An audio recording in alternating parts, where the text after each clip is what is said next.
সেই বিচারের মালিক আল্লাহ,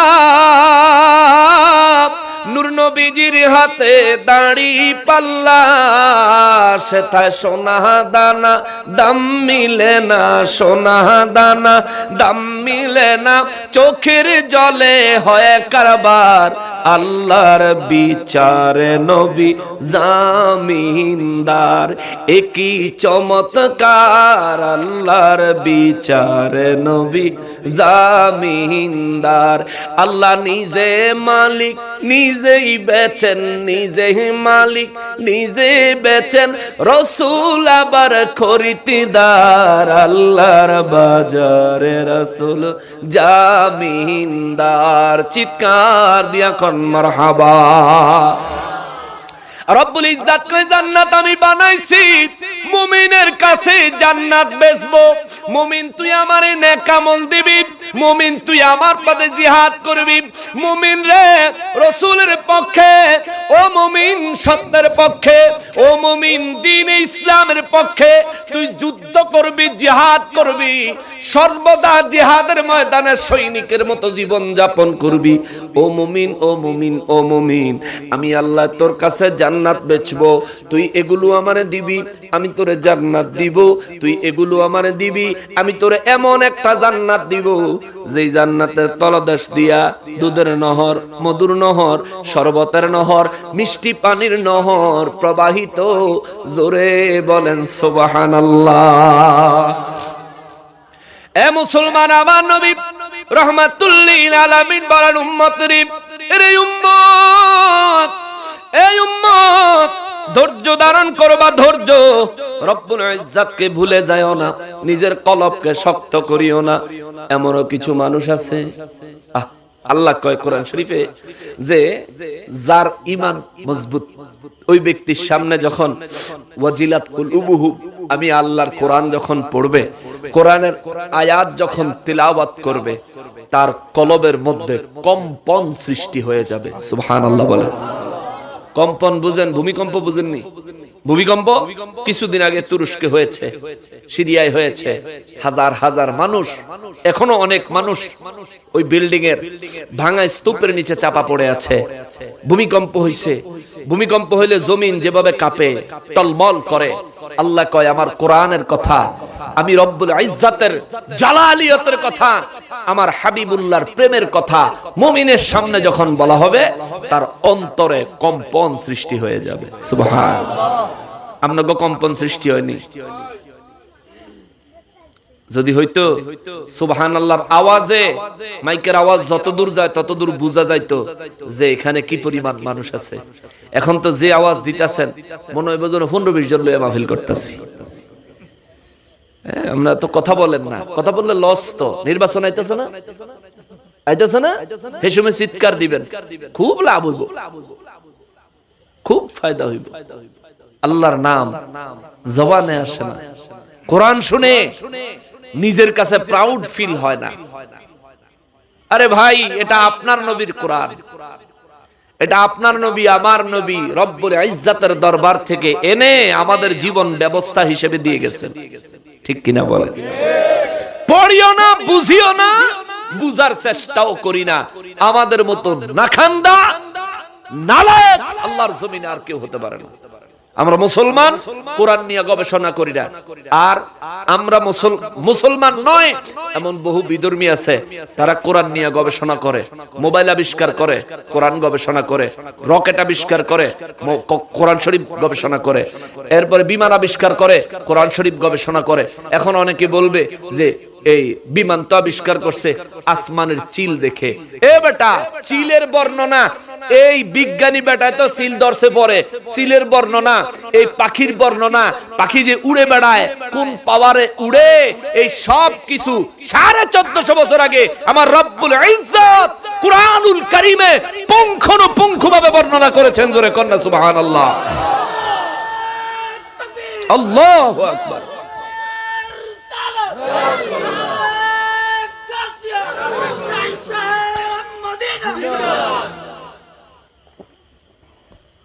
এক ঘন্টা হয়ে গেছে, আপনাদেরকে আর অল্প একটু সময় কষ্ট দিব, খেয়াল করেন। রব্বুল আলামিন কালামে হাকিমের মধ্যে বলেন, নবী গো নবী, এই মানুষগুলো আমার বিপদ আসার সঙ্গে সঙ্গে যদি নিজে নম্র হয়ে যাইতো, যদি নিজেকে আমি আল্লাহর দরবারে নিবেদন করে দিত, আত্মসমর্পণ করত, নম্র বিনয়ী হয়ে যাইতো, আমি রব্বুল ইজ্জাত তাদেরকে এই মুসিবত থেকে উদ্ধার করে দিতাম। সুবহানাল্লাহ, জোরে কর না সুবহান। কিন্তু হুজুর তারা তো নরম হয় না, নমনীয় হয় না। কারণ হইল ওয়ালাকিন কাসাত কুলুবুহুম, ও নবী নবী গো, কারণ হইল তাদের কলবগুলি শক্ত হয়ে গেছে, পাথরের ন্যায় শক্ত হয়ে গেছে। ওয়া যায়্যানা লাহুমুশ শাইতান মা কানু ইয়ামালুন, এমন কি শয়তান তাদেরকে, ও নবী নবী গো, ইবলিস শয়তান তাদেরকে তাদের এই অন্যায় কাজ, অপরাধের কাজ, নাফরমানির কাজ, গুনাহের কাজগুলো তাদের দ্বারা সঠিক এইভাবে তাদের চোখের উপর পর্দা ফেলায়া দিছে। ইবলিস শয়তান তাদেরকে কুফরির মধ্যে নিমজ্জিত রেখেছে। ইয়া রাসূলুল্লাহ নবী গো,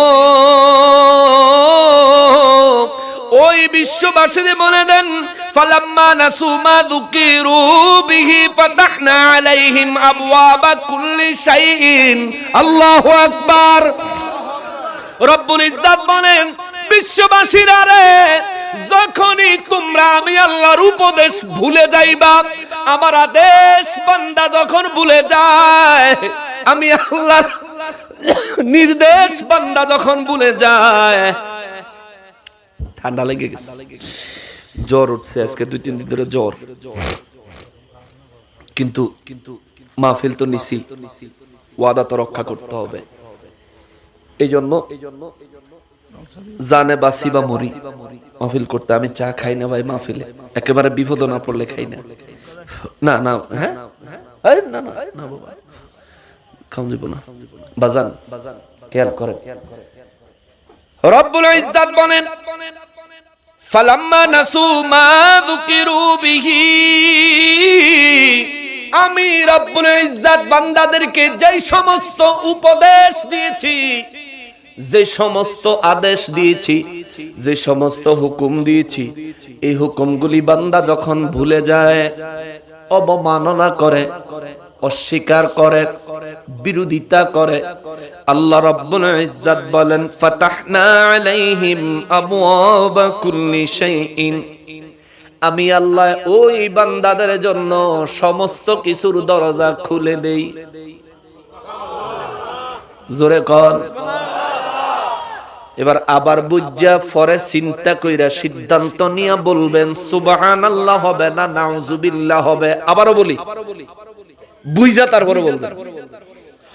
ফালাম্মা নাসু মা যুকিরু বিহি, রব্বুল ইজ্জাত কয়, আমি আল্লাহ বান্দাদেরকে যে উপদেশ দিয়েছি, যে আদেশ দিয়েছি, এই আদেশ বান্দা যখন ভুলে যায়, বান্দা যখন এই আদেশ অমান্য করে, বান্দা যখন এই আদেশগুলো অস্বীকার করে, কুফরি করে বসে, আল্লাহ কয় ফাতাহনা আলাইহিম আবওয়াবা কুল্লি শাইইন, আমি আল্লাহ ওই বান্দার জন্য আমার সমস্ত কিছু দরজা খুলে দেই।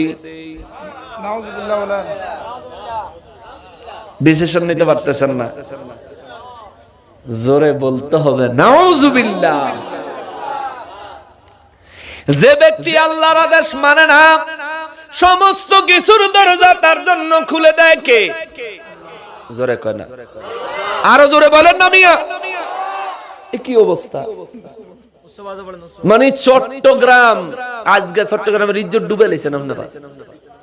চিটাগাং গাইলে বক্তার থেকে আওয়াজ বেশি হয় শ্রোতাদের। ওয়াজ তো আপনাদের আওয়াজে বক্তার ওয়াজ 2 ঘন্টা জায়গা 4 ঘন্টা এমনি করে লাগে। আর আপনারা যে মরা আওয়াজ দিতেছেন, আমার খালি ঘড়ির টাইম দেখতেছি কোন সময় শেষ হইব টাইম। কারণ হলো আপনারা ওয়াজ, আমার হইলো ওয়াজ, আপনাদের হইলো আওয়াজ। আমি দিমু 50%, আপনারা দিবেন 50%। কোরআন হাদিস ইজমা কিয়াস যা লাগবে দিব আমি, আর ফিডব্যাক, তাসবিহ, তাহলিল, আওয়াজ, স্লোগান দিবেন আপনারা। আপনারা মরার মতো ক্যাসেট শুনতেছেন আর কি, ক্যাসেট। সুবহানাল্লাহ বলেন না উচ্চ আওয়াজে, আওয়াজ করে বলেন না সুবহানাল্লাহ। এই দেখেন তো, এডি লইয়া বইয়া রিসার্চ করে, এই আওয়াজ প্রত্যেকবার দিতে পারতো। লয়ে বইরিস। নবী আমার রাহমাতুল লিল আলামিন বলেন সুবহানাল্লাহি নিসফুল মিজান ওয়ালহামদুলিল্লাহি তামলাউল মিজান ওয়ালা ইলাহা ইল্লাল্লাহু ওয়াল্লাহু আকবার তামলাউ মা বাইনাস সামাই ওয়াল আরদি। দুনিয়ায় যে ব্যক্তি একবার সুবহানাল্লাহ পড়ে, কি সুবহানাল্লাহ, সবাই বলে সুবহানাল্লাহ। আচ্ছা, যার মন চায় বলেন, যার মন না চায় বললেন না, এটা লাভ আছে। সুবহানাল্লাহ সুবহানাল্লাহ। এই দেখছেন কইছি বলে যার মন চায় কোন, যার মন চায় না হ্যাঁ কইেন না, কোন সুবহানাল্লাহ। সবারই মন চায়। আচ্ছা, এটার বেনিফিট কি? নবীজি বলেন আমার উম্মত হওয়ার কারণে, আমি নবীজির উম্মত হওয়ার কারণে দুনিয়ায় যে ব্যক্তি একবার আল্লাহর সন্তুষ্টির জন্য ইখলাসের নিয়তে পড়বে সুবহানাল্লাহ, হাসরের ময়দানে তার আমলনামার থেকে এই একটা সুবহানাল্লাহর সওয়াব যখন মিজানে নেকের পাল্লায় তুলে দিবে রে, আমার নবী বলেন নেকের পাল্লাটা অর্ধেক শুধু সুবহানাল্লাহর সওয়াব দিয়ে পূর্ণ হবে। আরো জোরে ইয়া রাসূলুল্লাহ, জিন্দাবাদ জিন্দাবাদ জিন্দাবাদ জিন্দাবাদ জিন্দাবাদ জিন্দাবাদ। মুসলমানের তাহলে সুবহানাল্লাহর আওয়াজ কি কম না বেশি? পড়বেন নি? যখনই আশ্চর্যজনক বিষয় দেখবেন, যদি ভালো হয় সুবহানাল্লাহ, যদি নিয়ামত পূর্ণ হয় আলহামদুলিল্লাহ, আর যদি গজব হয় ইন্না লিল্লাহ আস্তাগফিরুল্লাহ। কথা বলেন ঠিক কিনা? এগুলি মাথায় রাখতে হবে। রব্বুল ইজ্জত বলেন, আমার নবী রাহমাতুল লিল আলামিন এই হাদিসে মুবারকে কয় একটা সুবহানাল্লাহর সওয়াব মিজানের অর্ধেক পাল্লা পূর্ণ করবে। ওয়ালহামদুলিল্লাহি তামলাউল মিজান, যে ব্যক্তি একবার আলহামদুলিল্লাহ পড়বে, কি আলহামদুলিল্লাহ, সবাই বলেন না এই আলহামদুলিল্লাহর সওয়াব হাসরের ময়দানে মিজানে নেকের পাল্লায় যখন তুলে দিবে রে, একটা আলহামদুলিল্লাহর সওয়াব দিয়া নেকের পাল্লাটা বাকি অর্ধেক পূর্ণ হয়ে যাবে। এক আলহামদুলিল্লাহ আর এক সুবহানাল্লাহ, দুই তাসবিহ দিয়া মিজান নেকের পাল্লা পরিপূর্ণ হয়ে যাবে। জীবনে যদি একবার সুবহানাল্লাহ কোন আর যদি একবার আলহামদুলিল্লাহ বলেন, এই জীবনে সুবহানাল্লাহ আর আলহামদুলিল্লাহর বন্যা বসায়া দেন, অধিক পরিমাণে পড়েন। আপনার যদি ফরজ ওয়াজিব সুন্নতে মুআক্কাদা আমলের ঘাটতি থাকে, আমার নবী বলেন আমার উম্মতের ফরজ আমলের ঘাটতি আমার আল্লাহ নফল ইবাদত দিয়ে পূর্ণ করবে। সুবহানাল্লাহ। এই জন্য আল্লাহর ওলিরা কয় বাবারে ফজরের নামাজের পরে জিকির করবি, ইশরাকের সময় হলে ইশরাক আদায় করবি, মাগরিবের নামাজের পর জিকির করবি, মাগরিবের নামাজের পর সালাতুল আওয়াবিন আদায় করবি। সালাতুল আওয়াবিনে কি ফজিলত, 2 রাকাত করে 6 রাকাত পড়বি। আল্লাহ তোরে 12 বছর দিনের বেলা রোজা রেখে সারা রাত জিহাদ করার সমতুল্য সওয়াব আল্লাহ তোরে দান করবে। সুবহানাল্লাহ। যদি ফজরের পরে ইশরাকের নামাজ পড়ি গো নবীজি, আল্লাহ কি দিবেন? আউলিয়া কেরাম বলেন, আমার নবী রাহমাতুল লিল আলামিন বলেছেন, নবীজির জবান মোবারকের হাদিসে মোবারক এখনো পাওয়া যায়। নবী বলেন ফজরের পরে সূর্য উদিত হইলে যে ব্যক্তি ইশরাকের নামাজ আদায় করে, ওই ব্যক্তির আমল নামায় কবুল হজ, কবুল উমরা, হজের সওয়াব আমার আল্লাহ দান করবে। সুবহানাল্লাহ। মুসলমান রে, নবী আমার রাহমাতুল লিল আলামিন বলেন ওয়ালা ইলাহা ইল্লাল্লাহ ওয়াল্লাহু আকবার তামলাউ মা বাইনাস সামাই ওয়াল আরদি। যে ব্যক্তি ইখলাসের নিয়তে আল্লাহ সন্তুষ্টির উদ্দেশ্যে একবার লা ইলাহা ইল্লাল্লাহু ওয়াল্লাহু আকবার। আমার সাথে বলেন লা ইলাহা, সবাই বলেন লা ইলাহা ইল্লাল্লাহু ওয়াল্লাহু আকবার, ওয়াল্লাহু আকবার।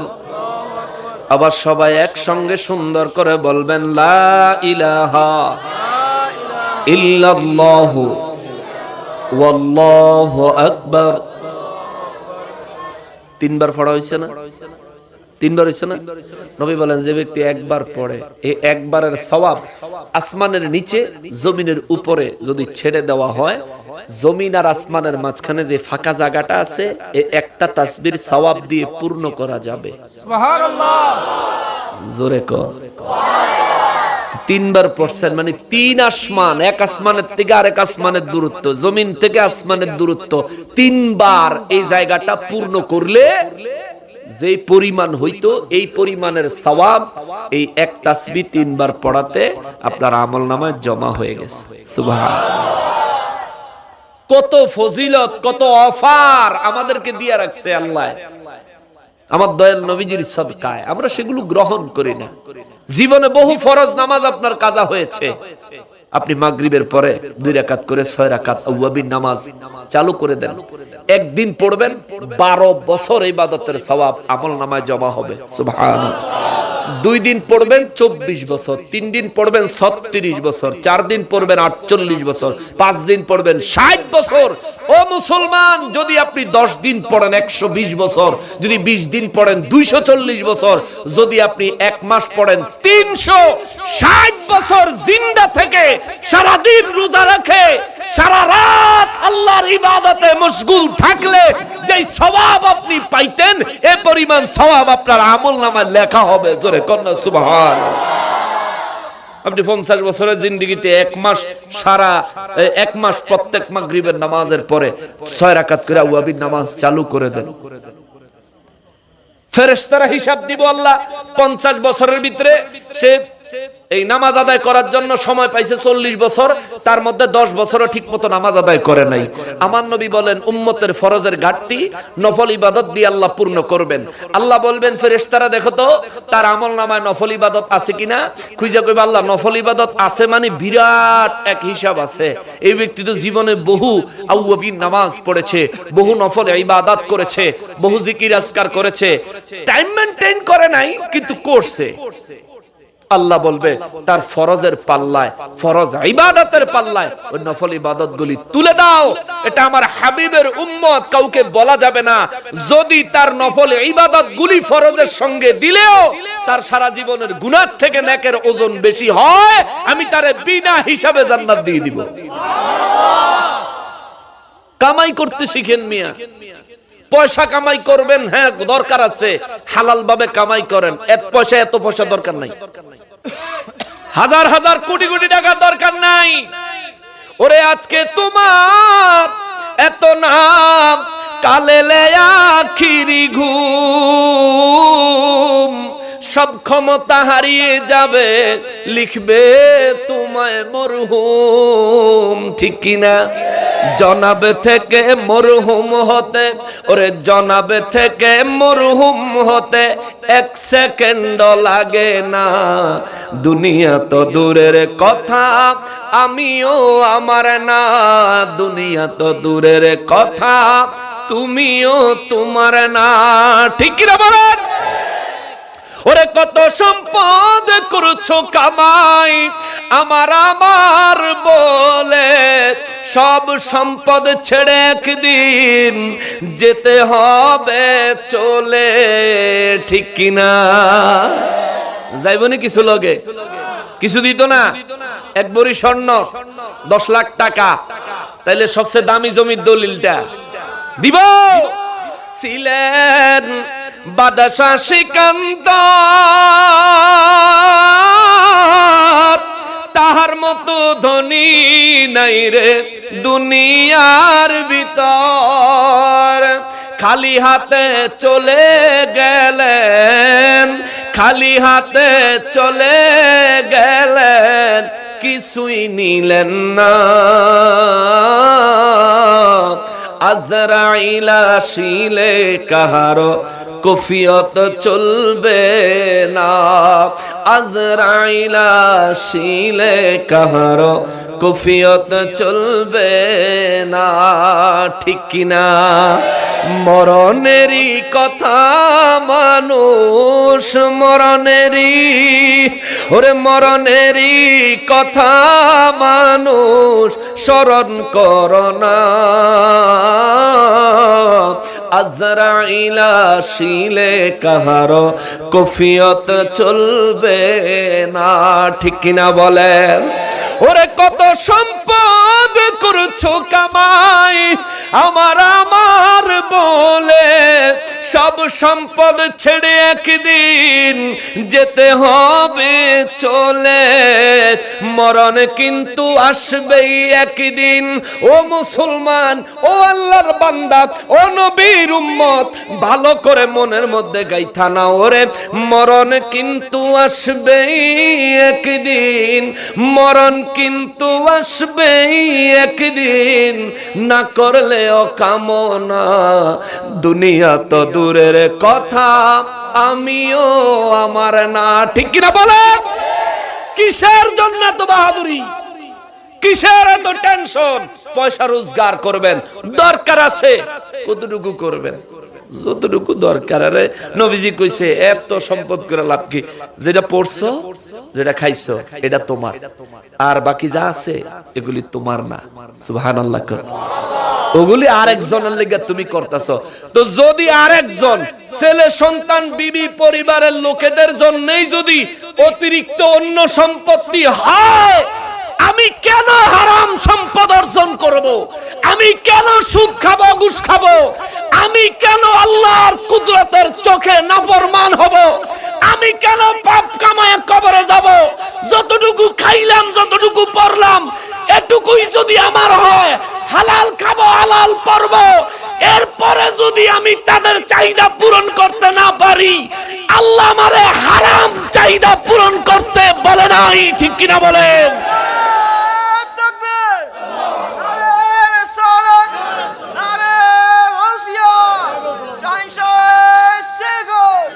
আমারে হারাম ভাবে কারো চাহিদা পূরণ করার নির্দেশ আল্লাহ দেয়। ছেলে আছে, বাবা আমি হালাল ভাবে যতটুকু পারি এতটুকু জোগাড় করছি, কারো বাড়ির গোস্ত খায়, আমার কিসমতে আছে আমি তোমার জন্য পান্তা ভাত আর কাঁচা মরিচ আর পেঁয়াজ জোগাড় করতে পারছি। বাবারে যদি মনে চায় এটুকু খাই আল্লাহ শুকর আদায় করো, আর যদি এর থেকে বেশি ভালো খাইতে চাও নিজে কামাই করে খাওগা, ঠিক কিনা বলে?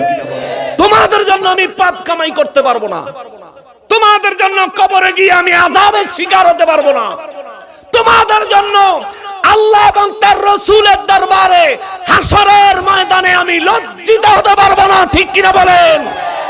সাফ জানায় দিবেন পরিবারে, সাফ জানায় দিবেন, ক্লিয়ার জানায় দিবেন, আমার কবরে আমি যাব, আমার হিসাব আমি ক্লিয়ার করে যাব।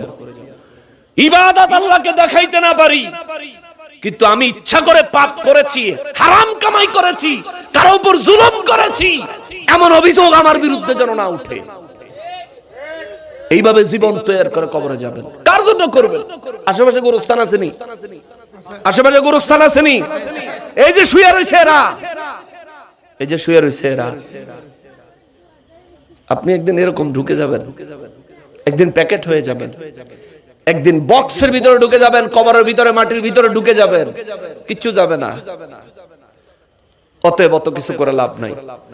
হালাল ভাবে যদি 1 পয়সা হয় সেটাই গ্রহণ করব, হারাম ভাবে যদি 1 কোটি হয় তাও গ্রহণ করব না, বর্জন করব, তবেই আমি মুমিন। কথা বলেন ঠিক কিনা?